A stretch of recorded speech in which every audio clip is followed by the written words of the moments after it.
Oke, baik, saya ucapkan selamat sore untuk kita semua. Ya,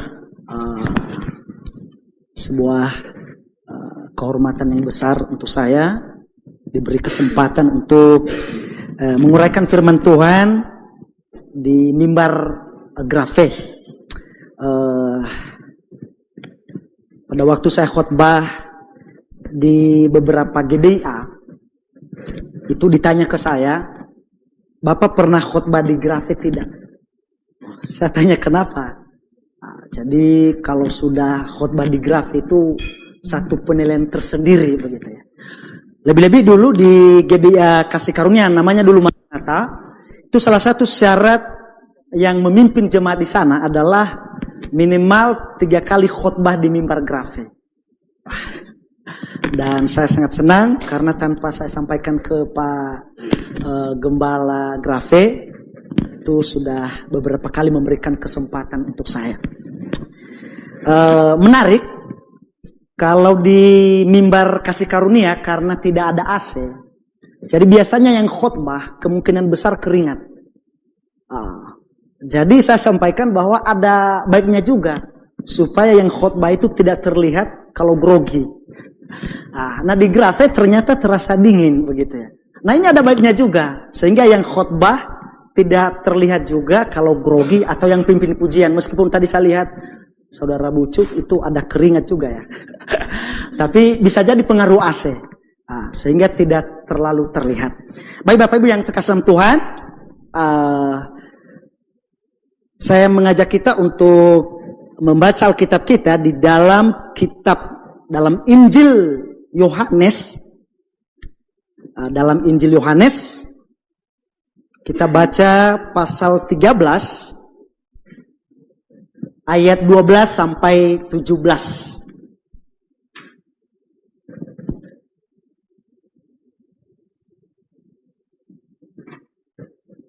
Oke, Yohanes pasal 13 ayat 12 sampai 17. Kalau sudah ketemu kita baca bersama-sama dalam hitungan yang ketiga.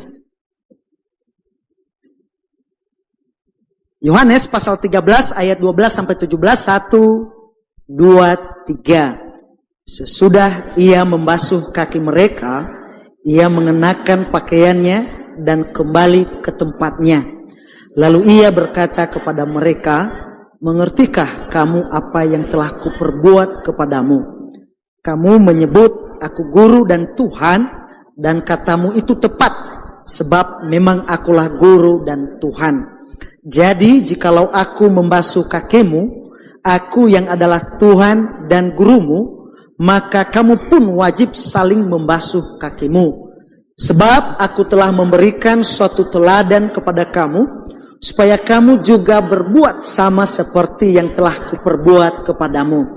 Aku berkata kepadamu, sesungguhnya seorang hamba tidaklah lebih tinggi daripada tuannya, ataupun seorang utusan daripada dia yang mengutusnya. Jikalau kamu tahu semuanya ini, maka berbahagialah kamu jika kamu melakukannya. Kita berdoa, minta dengan hormat Bapak Gembala Stephen memimpin kita dalam doa.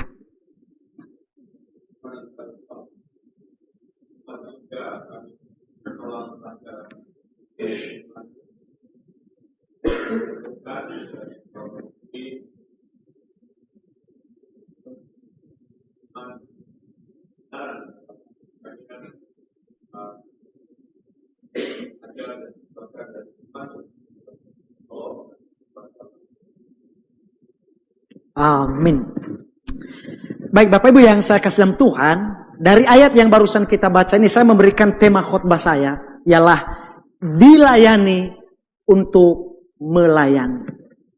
Dilayani untuk melayani. Kita semua di tempat ini adalah penerima berkat Tuhan. Lebih-lebih bagi orang yang sudah diselamatkan, sudah menerima kasih Tuhan yang besar, yaitu keselamatan jiwanya. Dan Tuhan mau agar kita yang menerima berkat Tuhan itu bukan hanya stop pada penerima, melainkan Tuhan mau agar kita juga menjadi penyalur berkat Tuhan. Bapak Ibu yang terkasih Tuhan, Tuhan Yesus memberikan contoh kepada murid-muridnya. Di mana Tuhan Yesus mengajar mereka melayani.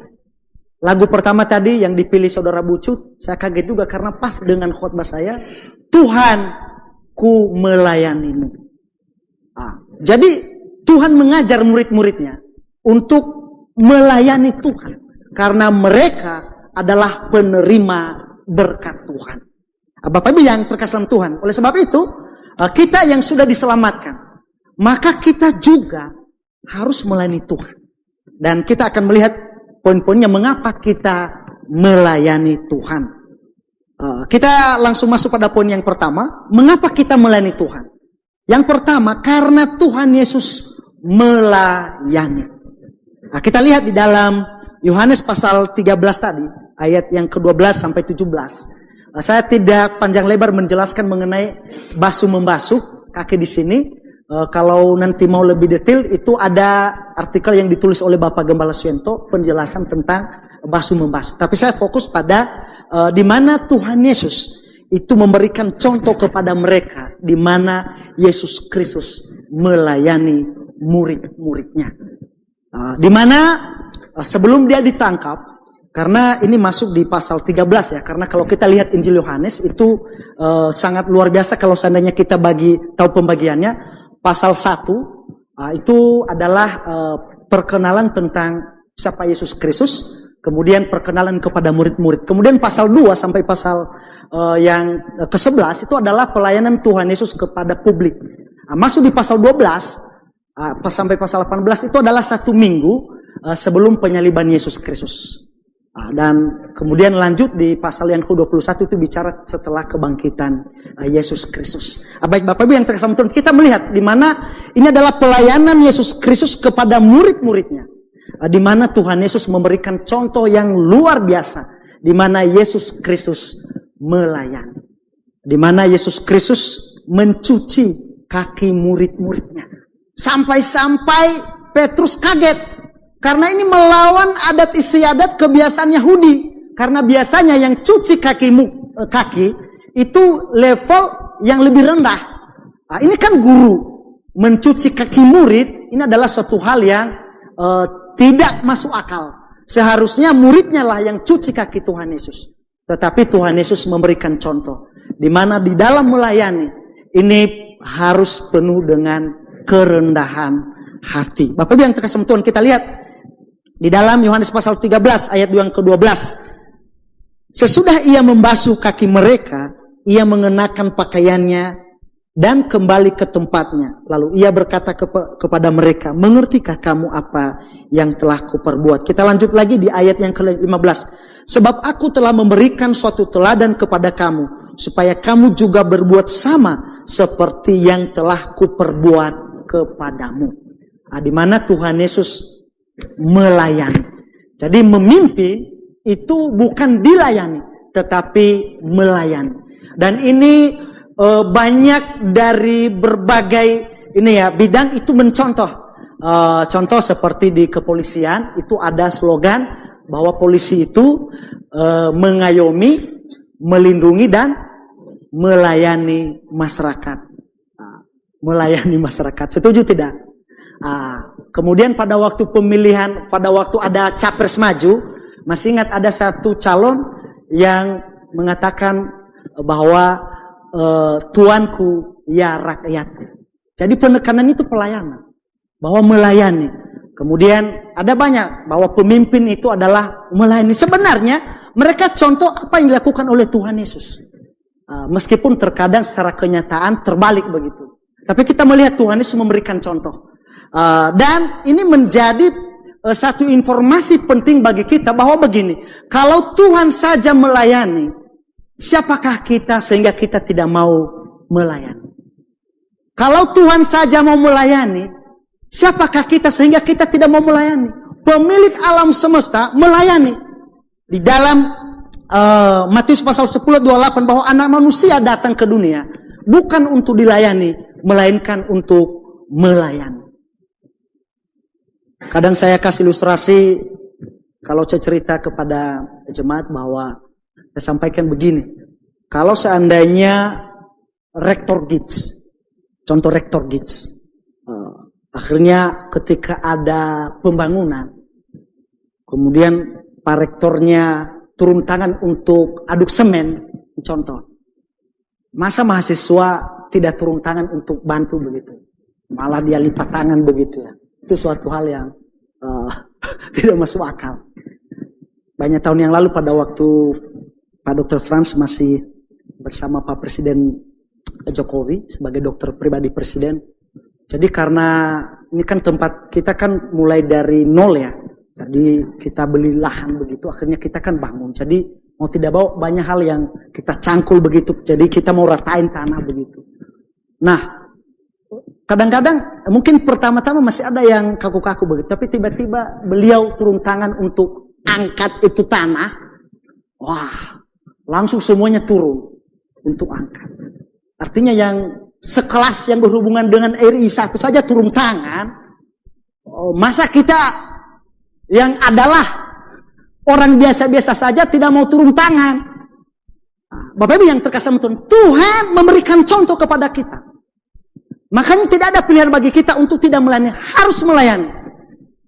Harus melayani. Mengapa? Karena kita sudah menerima berkat Tuhan. Tuhan tidak mau berkatnya itu stop pada kita. Kita harus menjadi saluran berkat Tuhan. Ada lagu yang berjudul Pancaran Berkat. Jadikan aku pancaran berkat. Itu untuk memenangkan orang lain. Bapak Ibu yang terkasih dalam Tuhan, itulah yang Tuhan Yesus mau kasih teladan kepada murid-muridnya. Karena kebanyakan ya pemimpin itu dilayani. Tetapi Tuhan Yesus memberikan contoh yang luar biasa. Teladan yang luar biasa untuk melayani. Dan kita lihat hasilnya bagaimana murid-murid setelah itu. Mereka menjadi pelayan Tuhan yang luar biasa. Kenapa? Karena mereka sudah lihat contoh. Mereka sudah lihat teladan. Nah demikian juga kita. Kita bisa diselamatkan. Itu bukan tidak serta-merta, tidak ada yang melayani kita. Ada orang-orang yang sudah berjuang keras untuk memenangkan jiwa kita. Saya baca kisah tentang semakin dibabat, semakin merambat. Itu kisahnya itu perjuangan yang luar biasa. Injil Alkitabiah sampai ke kita itu bukanlah sebuah maksudnya hal yang ya biasa aja gitu. Itulah sebuah perjuangan yang sangat panjang. Ada orang-orang yang berkorban, bahkan nyawa mereka. Bapak Ibu yang terkesan Tuhan, kalau baca berita yang lagi viral tentang Nigeria, saya baca, waduh Tuhan, ini bukanlah suatu hal yang mudah untuk menjadi saksi Kristus. Itu bukanlah suatu hal yang mudah. Kalau mereka tidak mengerti kebenaran, kalau mereka tidak tahu siapakah Yesus Kristus, kenapa sih mereka itu mau menderita? Kan tinggal nyeberang saja, udah selesai masalah begitu. Presiden Donald Trump berkata bahwa orang yang paling dianiaya sepanjang sejarah adalah orang Kristen. Orang Kristen. Tapi saya tambah, selain orang Kristen lebih detail adalah kelompok baptis.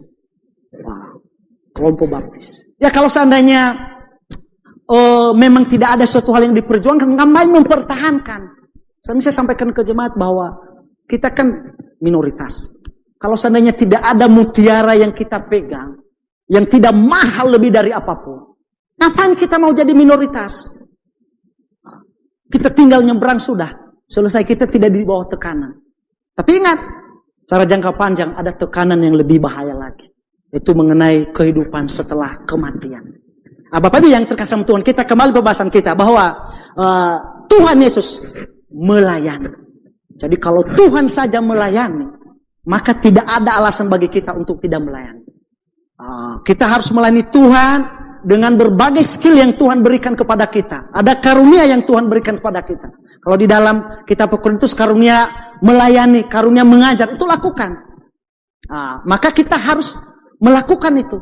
Karena bukanlah sebuah kebetulan Tuhan memberikan karunia itu kepada kita. Kadang kalau saya ngobrol ada contohnya satu mahasiswa jago sekali dalam berbicara. Wah ini hebat, ini cocok jadi penginjil. Karena jadi penginjil itu tidak harus bisa bicara. Masa mau beritakan Injil diam gitu ya? Mau diam, bawa bule apa itu traktat penginjilan, traktat penginjilan, diam gitu sampai ditanya apa itu, oh itu traktat penginjilan, ini peta jalan, baru bagi, ini nggak bisa jalan, itu nggak bisa jalan. Saya masih ingat dulu awal-awal saya pelayanan itu di Cengkareng, di Petra waktu itu. Jadi karena belum tahu sistem penginjilan ya udah kami bagi-bagi itu traktat penginjilan, taruh dengan harapan nanti orang itu akan ambil, kemudian akan hubungi nomor kami begitu. Nunggu sekian lama tidak ada yang hubungi. Artinya tidak hanya cukup itu, berarti kita harus bisa berbicara. Jadi jemaat yang jago bicara, ini punya karunia tersendiri. Karena bicara itu tidak mudah. Tidak mudah. Ada orang bicara, itu jago sekali begitu. Wah, ini hebat ini. Apalagi kalau menjadi seorang pelayan Tuhan itu tidak mudah. Memberitakan Injil itu tidak mudah. Kenapa? Karena kita bicara tentang barang yang tidak terlihat. Ya, barang tidak terlihat. Yang barang yang terlihat saja kadang-kadang kalau kita tawarkan ke orang tolak, begitu. Barang terlihat itu. Oh, contohnya sales, jelaskan begini. Kadang-kadang tidak dibeli gitu, ditolak. Apalagi barang yang tidak terlihat, itu tidak mudah. Oleh sebab itu makanya jemaat-jemaat yang punya skill di bidang itu sebenarnya mungkin Tuhan mau dia yang memberitakan Injil. Ada yang di bidang ini, di bidang itu. Ya, intinya kita harus melayani. Melayani Tuhan itu tidak harus, ya, contohnya jadi penginjil. Karena kalau kita baca dalam Alkitab bahwa orang percaya itu adalah hamba Tuhan. Hamba Tuhan itu terbagi dua. Ada hamba Tuhan secara jabatan, ada hamba Tuhan secara umum. Hamba Tuhan secara jabatan itu seperti saya, Pak Gembala, Pak Grafe, itu hamba Tuhan secara jabatan. Tapi hamba Tuhan, jemaat itu hamba Tuhan juga. Makanya kadang kalau pemberitaan Injil tidak jalan, saling menyalahkan. Saya tanya, kamu hamba Tuhan apa bukan? Wah, gimana Injil tidak tersampaikan? Saya perhatikan, itu kan hamba Tuhan. Saya perhatikan dengan baik. Bapak, ini hamba Tuhan apa bukan? Kalau dia ngerti bahwa dia juga seorang hamba Tuhan. Hanya saja memang hamba Tuhan secara jabatan itu punya tanggung jawab yang lebih besar. Roda penginjilan tidak jalan, dia bertanggung jawab. Bapak Ibu yang terkasih Tuhan, kita kembali bahasan kita bahwa Tuhan Yesus telah memberikan teladan kepada kita. Memberikan contoh kepada kita di dalam melayani. Tuhan mau agar berkat Tuhan, agar berita Injil tidak stop sampai kita. Tuhan mau agar berita Injil itu terestafetkan kepada orang lain. Mengapa? Karena kalau berita Injil tidak tersampaikan kepada orang lain tidak diselamatkan. Tidak terselamatkan. Saya masih ingat apa yang disampaikan Pak Gembala Sionto bahwa begini, kalau seandainya kita berharap pokoknya di satu daerah itu tiba-tiba aja gitu ya, ada orang tiba-tiba langsung bertobat percaya Tuhan. Contohnya mungkin terjadi bencana alam. Itu suatu hal yang mustahil. Karena saya sendiri yang mengalami tahun 2005 itu terjadi gempa bumi. Itu pada 2004 itu di Aceh. Kemudian berdampak ke Nias di tahun 2005. Dan yang kami lakukan apa? Yang kami lakukan adalah kami pikir bahwa selama ini mungkin kami kurang rajin begitu ya. Sehingga hari Minggunya akhirnya kami beramai-ramai pergi ke gereja. Dan yang kami percaya bahwa selamat itu adalah melalui melakukan 10 perintah Tuhan. Hanya kalau ditanya sama saya 10 perintah Tuhan, saya hafal betul. Karena itu syarat untuk di CD begitu ya. Berlomba-lomba di situ. Yang intinya adalah selamat itu karena usaha. Itu sebenarnya selamat karena kita berbuat baik. Selamat karena kita berhasil tidak berdosa. Padahal kenyataan tidak seperti itu. Tetapi yang kabar baik yang harus terestafetkan adalah selamat itu karena kasih karunia Tuhan. Selamat karena kasih karunia Tuhan. Jadi diselamatkan itu bukan karena perbuatan baik kita. Bukan karena kerajinan kita melayani. Bukan karena kita berhasil tidak berdosa. Tetapi karena kasih karunia Tuhan. Di mana Yesus Kristus mati menggantikan kita. Kita menerima itu. Di mana di dalam Wahyu pasal 3:20 Tuhan mengetuk pintu. Barang siapa yang membuka, dia akan masuk. Tuhan mengetuk pintu hati kita melalui kebenaran firman Tuhan yang dikumandangkan. Ketika dia mengetuk pintu hati kita, jangan kita mengeraskan hati kita. Kita harusnya merendahkan diri kita, menerima keselamatan dari Tuhan. Bapak Ibu yang terkasih Tuhan, itu poin yang pertama. Mengapa kita melayani? Yang pertama, karena Tuhan Yesus melayani. Kemudian yang kedua, mengapa kita melayani? Karena Tuhan telah memberikan perintah kepada kita. Kita baca di dalam Yohanes pasal 13, ayat 13 sampai 14. Kamu menyebut aku guru dan Tuhan, dan katamu itu tepat. Sebab memang akulah guru dan Tuhan. Jadi jikalau aku membasuh kakimu, aku yang adalah Tuhan dan gurumu, maka kamu pun wajib saling membasuh kakimu. Terkadang kan kelompok lain kan biasanya nantang. Di mana di dalam Bible Yesus berkata, akulah Allah, sembahlah aku. Kalau ada saat ini pindah, biasanya begitu. Banyak orang Kristen terkecoh sehingga dia cari-cari di mana di dalam Alkitab. Padahal ini salah satu ayatnya. Tuhan Yesus berkata, akulah guru dan Tuhan. Dan biasanya ya cara kita mengcounter itu adalah kita kasih pertanyaan balik juga. Di manakah juga di dalam Alkitab Yesus berkata, saya bukan Allah.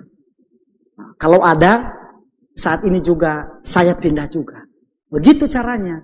Jadi jangan hanya kita sendiri yang pusing begitu ya. Kita mengcounter juga. Kemudian kita tambah dengan bukti-bukti di mana Yesus Kristus disembah. Yesus Kristus disembah mulai dari waktu dia bayi sampai dia kembali ke sorga, dia disembah. Masih ingat siapa yang menyembah Yesus Kristus yang pertama? Tercatat di dalam Injil Lukas adalah para malaikat. Siapa lagi? Para gembala. Dilanjutkan orang Majus. Ini bukan bayi raja begitu. Tapi ini bayi miskin sebenarnya. Karena lahirnya saja di kandang domba. Tapi kok begitu spesial? Karena ini bukan bayi biasa. Ini bayi yang luar biasa. Yaitu bayi yang menyelamatkan umat manusia. Kita kembali pembahasan kita. Aku yang adalah guru dan Tuhan itu melayani. Melayani kalian. Melayani kamu. Maka seharusnya kamu juga melayani. Jadi kalau di dalam jemaat saling melayani, maka pelayanan itu akan maju. Pelayanan akan maju. Bapak Ibu yang terkasih Tuhan, saya sangat senang melihat jemaat-jemaat Grafe, khususnya yang dulu waktu saya masih mahasiswa itu masih anak sekolah minggu. Saya lihat sekarang sudah melayani. Ini bagus sekali. Mengapa? Karena dia pernah dilayani. Saya juga termasuk. Saya pernah dilayani, maka sekarang saya melayani. Akhirnya pelayanan itu jalan, bisa berputar. Kalau tidak, maka pelayanan stop di tengah jalan. Berita Injil stop. Kadang-kadang saya ngobrol sama adik-adik panti, saya tanya, Dek, nanti besar mau jadi pelayan Tuhan tidak? Mau diutus jadi penginjil? Mikir-mikir dulu. Tidak, saya ini aja bagian pendukung. Saya tanya demikian juga. Berapa mahasiswa juga saya tanya begitu. Oh, saya jadi pendukung saja. Wah, saya bilang gini, kalau semua mengambil posisi pendukung, terus yang diutus siapa?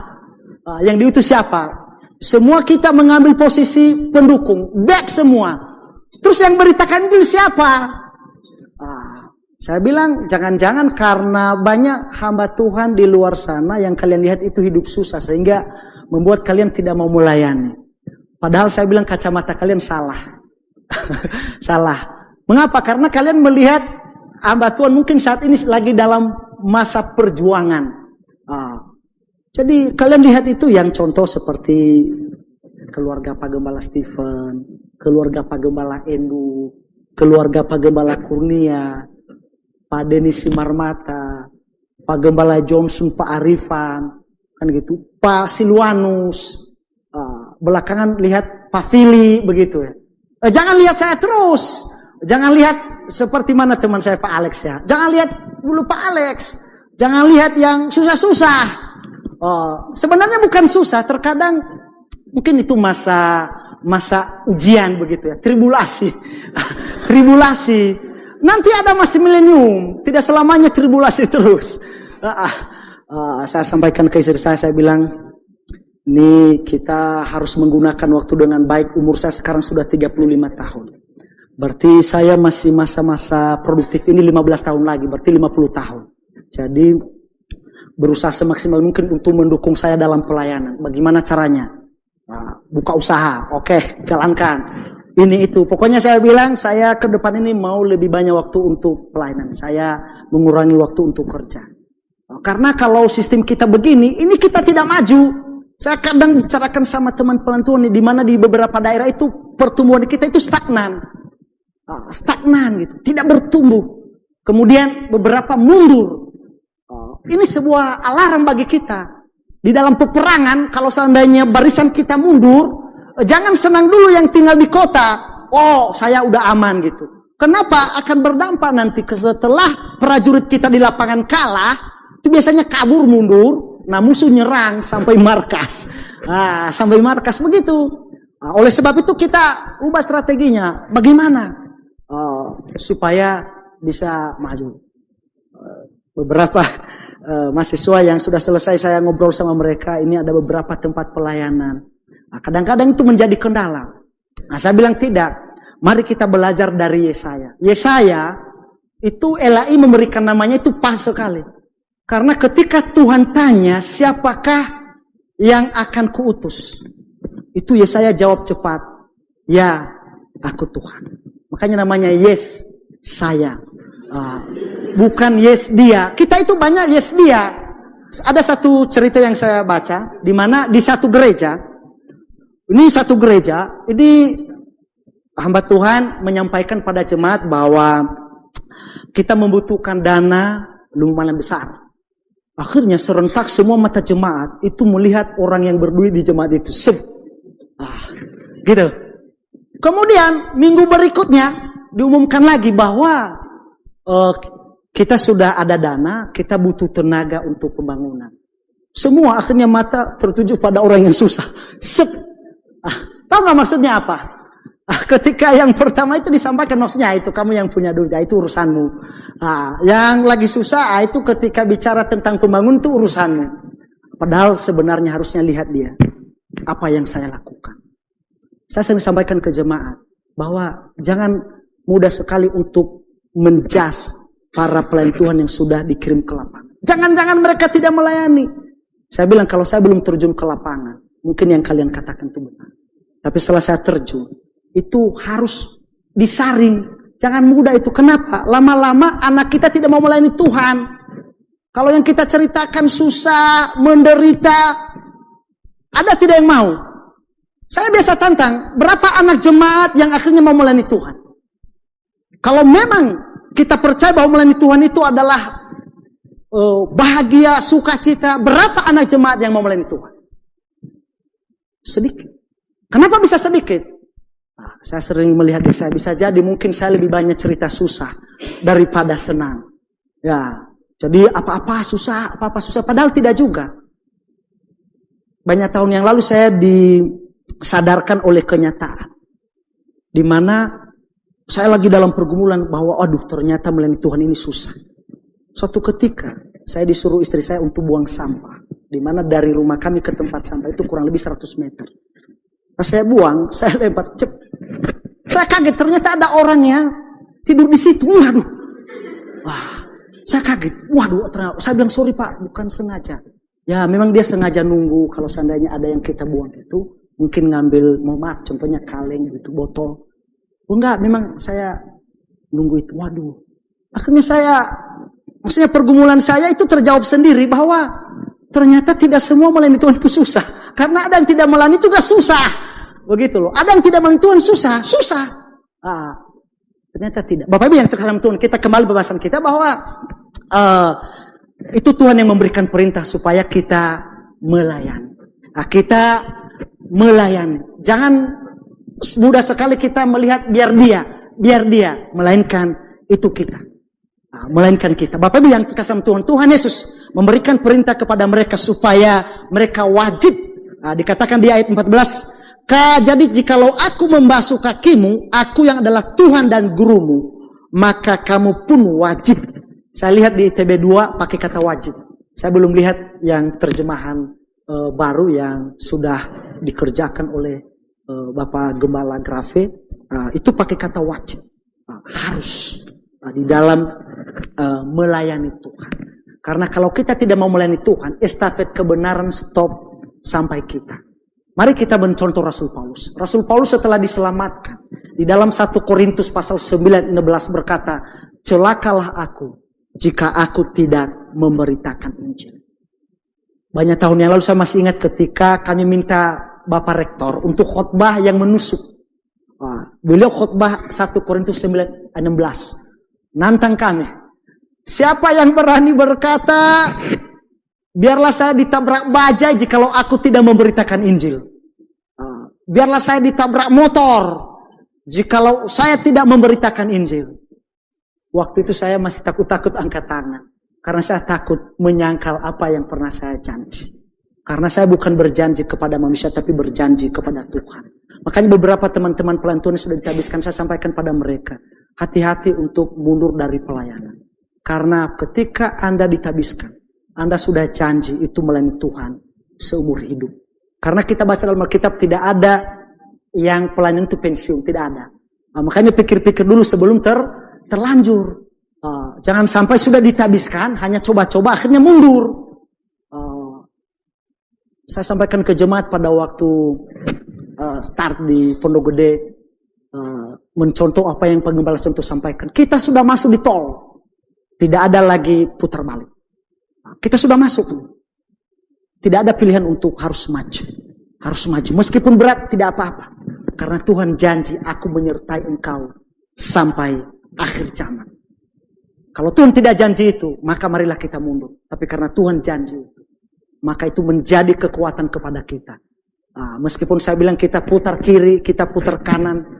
Karena pada waktu kami beli tanah tempat kebaktian itu sebenarnya iman sebenarnya. Saya sampaikan iman. Saya sampaikan ke jemaat, nggak apa-apa. Kita coba, karena kalau kita begini terus, kita nyewa terus, kapan lagi kita bisa ambil bagian dalam pelayanan? Kapan lagi kita bisa mengutus para penginjil? Kapan lagi kita bisa ambil bagian ketika ada pelayan Tuhan di lapangan yang lagi susah, meminta dukungan doa, kita hanya kirim di WA emoji, oke, dukung dalam doa. Dia juga tahu sebenarnya itu kita dukung dalam doa, tapi dia mau ada tindakan lebih dari situ. Nah, kalau saya bilang kalau tangan kita begini terus di Grafe, maka kita tidak bisa mendukung, kita tidak bisa mengutus. Maka mau tidak mau kita harus beli tempat. Jangan sampai kas jemaat itu hanya berputar untuk bayar sewa tempat kebaktian. Tapi bagaimana kita tidak punya? Coba saja. Pokoknya kalau nanti tidak sanggup, kita serahkan kepada Tuhan. Tuhan pimpin, Tuhan pimpin. Karena saya sering sampaikan, karena kami juga rindu seperti Grafe. Grafe ini luar biasa. Karena jemaat yang tidak banyak, kalau versi kami sih banyak ya, tapi kalau kita bandingkan gereja lain, karena apalagi gereja-gereja suku itu kan banyak itu. Tetapi kekuatan ini luar biasa. Hampir semua GBI yang berdiri di Indonesia itu tidak lepas dari peran GBI Grafe. Tadi saya tanya ke jemaat, kalian mengucap syukur nggak dengan adanya GITS, dan GITS sampai sekarang masih eksis? Saya bilang kita harus ucapkan syukur. Kalau tidak, perjuangan kita di tengah jalan itu stop. Tiba-tiba tidak ada yang mau melayani Tuhan. Saya bilang tiba-tiba saya meninggal. Saya bilang kalian doakanlah supaya panjang umur gitu. Karena yang paling sedih itu istri saya. Yang paling sedih. Saya bilang tiba-tiba terjadi itu. Kalau seandainya tidak ada GITS, mau tidak mau kan kita minta pelayan Tuhan dari gereja lain. Yang tadinya kita sudah ajarkan bahwa Alkitab satu-satunya firman Tuhan, bahasa lidah sudah berhenti. Setelah kita tiada, dia yang pimpin, kemudian mulai ajar jemaat bagaimana berbahasa roh, bagaimana berbahasa lidah. Kan belakangan kan makin seru. Kalau awal-awalnya kan ada acara itu kan sampai guling-guling. Nah belakangan supaya lebih heboh lagi ada yang merangkak ke dinding. Ya. Karena memang seperti itu kegiatan-kegiatan, karena tidak ada kebenaran, karena yang diperlihatkan itu adalah sebuah show gitu, entertainment, supaya menarik. Kalau setiap minggu kita lihat guling-guling, lama-lama kan biasa. Gitu loh. Lama-lama biasa. Sehingga harus buat yang lebih seru lagi. Tiba-tiba merangkak di dinding tanpa ini. Wah, ini acara apa lagi nih? Lama-lama nanti merayap gini. Ya, biasanya seperti itu. Tapi kalau yang kebenaran, itu konsisten yang disampaikan adalah firman Tuhan. Bapak Ibu yang terkesan Tuhan. Jadi yang kedua, itu mengapa kita melayani Tuhan? Yang kedua, karena Tuhan telah memberikan perintah kepada kita untuk melayani. Dengan tujuan supaya ini estafet kebenaran itu bisa jalan dan bisa tersampaikan kepada generasi kita selanjutnya. Grafe di HUT yang ke-30 saya masih ingat itu temanya adalah estafetkan kebenaran. Itu pas karena memang Grafe kan sudah 30 tahun. Kalau kami bukan estafetkan, pertahankan karena baru 13 tahun. Estafetkan kebenaran. Jangan sampai kita mengkhianati angkatan selanjutnya di dalam Mazmur pasal yang ke-73. Mazmur Asaf. Tadinya dia udah mau menyerah untuk mengikut Tuhan. Karena secara jasmani kok terbalik gitu. Orang yang menentang Tuhan secara hidupnya secara umum ya justru lebih makmur, lebih maju. Kalau zaman dulu itu tanda makmur itu gemuk. Zaman dulu. Kalau zaman sekarang berbeda. Justru maunya yang langsing gitu, langsing. Ada jemaat saya maunya ini sampai sakit. Waduh, saya bilang ini bukan lagi ini sakit. Jadi Mazmur Asaf. Tapi ada ayat di Mazmur pasal 73 ayat yang ke-15. Katanya, kalau saya mengikuti seperti itu, maka saya mengkhianati itu angkatan selanjutnya. Bapak Ibu yang terkesan Tuhan. Bukan sebuah kebetulan, kebenaran sampai di tangan kita. Ada orang-orang yang sudah bayar harga kebenaran. Kalau tidak salah, kalau mau tahu coba tanya Bapak Gembala Swento. Bagaimana dulu itu membayar harga yang sangat besar. Biaya dari Jakarta pergi kuliah di Amerika tahun itu sangat besar. Kemudian mengorbankan banyak hal. Karena beliau sudah memberikan contoh itu kepada kita. Sudah mengestafetkan itu kebenaran kepada kita. Maka sudah seharusnya kita melanjutkan itu kepada orang lain. Danau Galilea dengan itu Laut Mati itu berbeda. Danau Galilea itu dapat sumber air. Kemudian dia alirkan ke sungai-sungai yang lebih kecil. Sehingga ada kehidupan di Danau Galilea. Makanya kalau kita baca nanti banyak nelayan di situ, termasuk rasul-rasul, mereka mau nangkap ikan di situ. Tapi Laut Mati itu berbeda. Dia hanya menampung. Setelah menampung, akhirnya kadar garamnya tinggi, sehingga tidak ada kehidupan di situ. Nah, kita sebagai orang percaya, kita hidup itu bukan seperti tong yang hanya menampung, tetapi marilah kita belajar seperti pipa yang mengalirkan berkat Tuhan. Bukan hanya bicara materi, ini bicara tentang kebenaran. Ada jemaat saya sampaikan bahwa kalau jadi pipa, tidak mungkin kita tidak basah, gitu loh. Masa air lewat, ini pipa kering begitu ya? Nggak mungkin, pasti. Dan orang yang Tuhan pakai itu tidak mungkin Tuhan tidak berkati. Tuhan pasti berkati. Bukan hanya bicara materi, ada banyak hal. Tadi ada satu keluarga jemaat yang kesaksian pujian dikasih karunia, saya sampaikan bahwa salah satu berkat khusus untuk Bapak adalah sekeluarga bisa bersama-sama berjemaat di jemaat Alkitabiah. Karena ada beberapa itu, kalau bukan istrinya yang tidak ikut, suaminya tidak ikut. Suaminya ikut, istrinya ikut, anaknya tidak ikut. Kadang-kadang seperti tidak mudah. Ada yang bergumul itu, waduh bagaimana caranya dan lain sebagainya. Tapi saya selalu ingatkan bahwa kebenaran itu harus terestafetkan, terus tersampaikan. Bapak Ibu yang tersampaikan, kita melanjutkan poin yang terakhir. Yang ketiga, mengapa kita melayani? Yang ketiga, karena kita tahu kehendak Tuhan. Ayat 16 dan 17. Aku berkata kepadamu, sesungguhnya seorang hamba tidak lebih tinggi daripada tuannya, ataupun seorang utusan daripada dia yang mengutusnya. Jikalau kamu tahu semua ini, maka berbahagialah kamu jika kamu melakukannya. Dikatakan jikalau kamu tahu semua ini, maka berbahagialah kamu jika kamu melakukannya. Saya masih ingat awal-awal pelayanan bantu-bantu di GBA Kebenaran. Jadi Pak Gembala Kurnia itu mendidik kami itu luar biasa, bagus sekali. Beda dengan saya, biasanya itu maksudnya tidak tahan sabar begitu ya. Kalau seandainya tidak peka, langsung saya omong gitu. Tapi kalau Pak Gembala Kurnia itu bagus, halus. Saya masih ingat, jadi waktu itu selesai kebaktian, biasanya jam 3 sore kami sudah harus balik ke Grave. Karena waktu itu masih mahasiswa. Nah, jadi jam 1 itu udah selesai kebaktian, akhirnya ngobrol-ngobrol sama jemaat. Ya kami juga ikut ngobrol, dengar gitu cerita jemaat. Nah singkat cerita, karena saya tidak peka, belum mengerti, akhirnya Pak Gembala Kurnia sampaikan gini. Oke Darnus, kalau begitu kamu yang lanjut ngobrol sama jemaat, biar Pak Kurnia yang bersih-bersih dan rapikan kursi. Akhirnya saya ngeh gitu ya.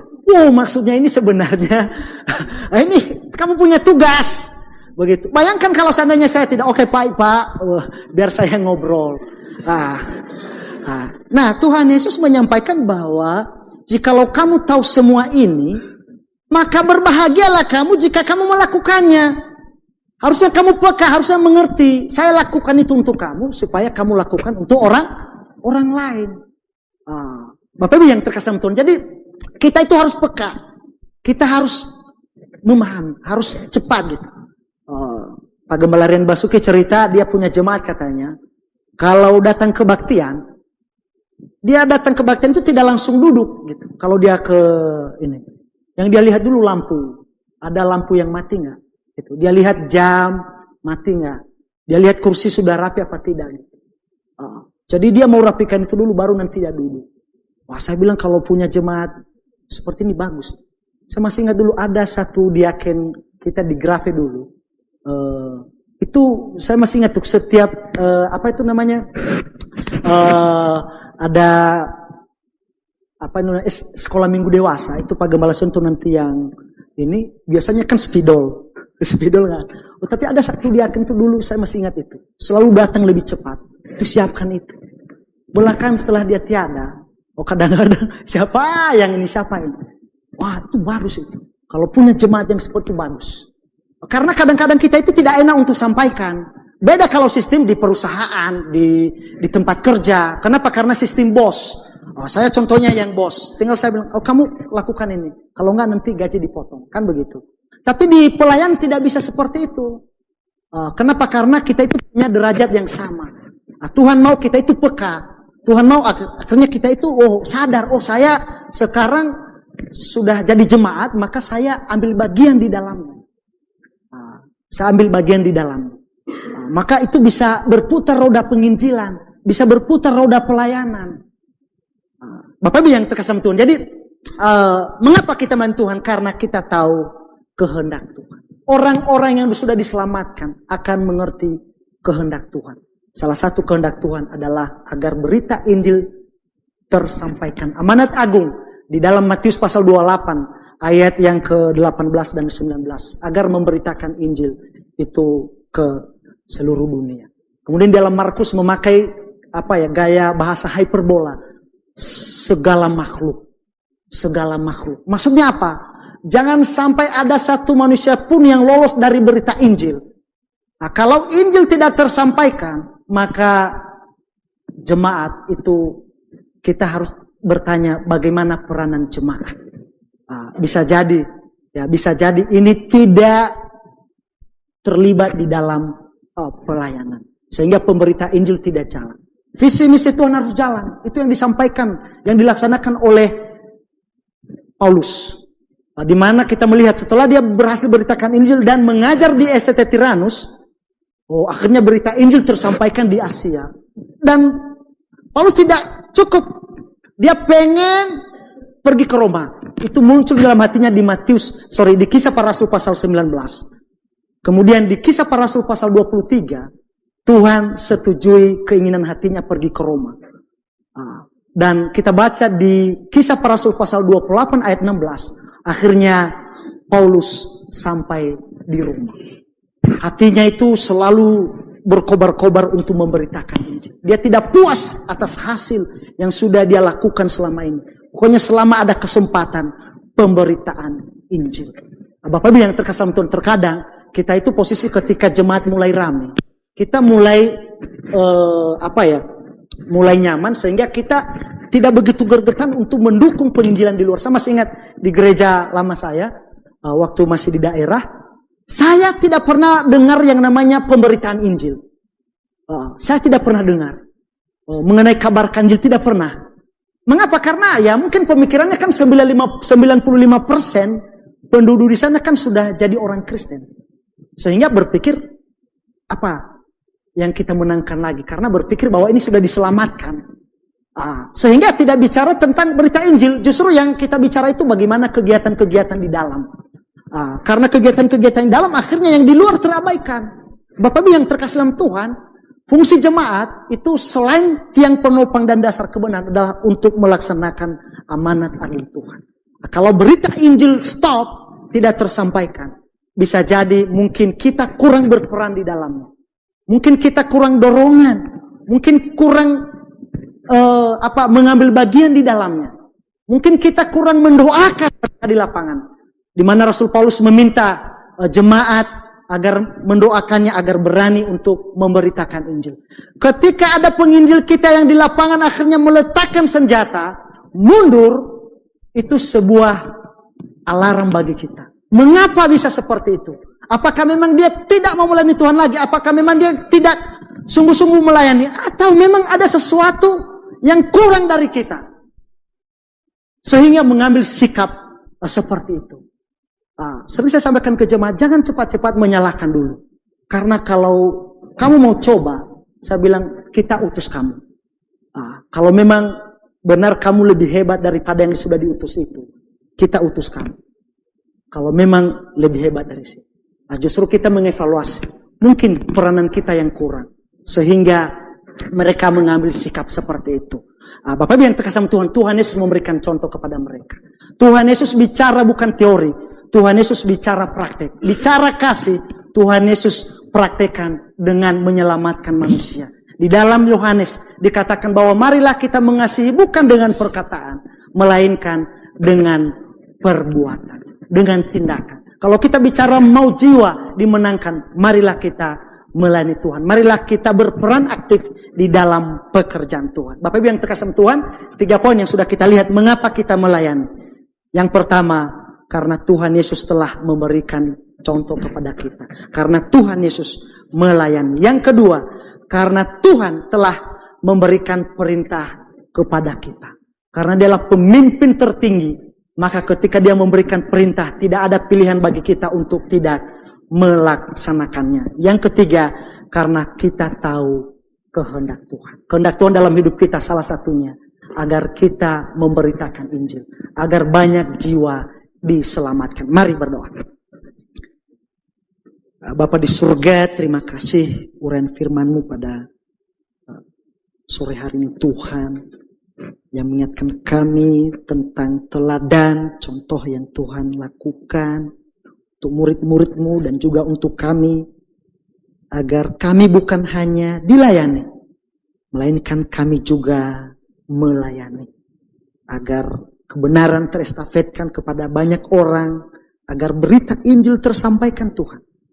Tolong kami, orang-orang yang sudah diselamatkan, jemaat-jemaat-Mu ya Tuhan, GBI di seluruh Indonesia, berkati, biarlah berita kebenaran selalu terngiang-ngiang di telinga kami, agar berita kebenaran ini bisa terestafetkan dan tersampaikan kepada sebanyak mungkin orang. Berkati jemaat Grafe ya Tuhan, yang menjadi contoh teladan bagi GBI yang lain di dalam pemberitaan Injil. Gembala yang melayani di tempat ini Tuhan, berkati mereka, tambahkan hikmat. Biarlah pelayanan Grafe ke depan Tuhan semakin lebih luar biasa lagi. Terima kasih Bapak, inilah doa kami. Dalam nama Tuhan Yesus kami berdoa. Amin.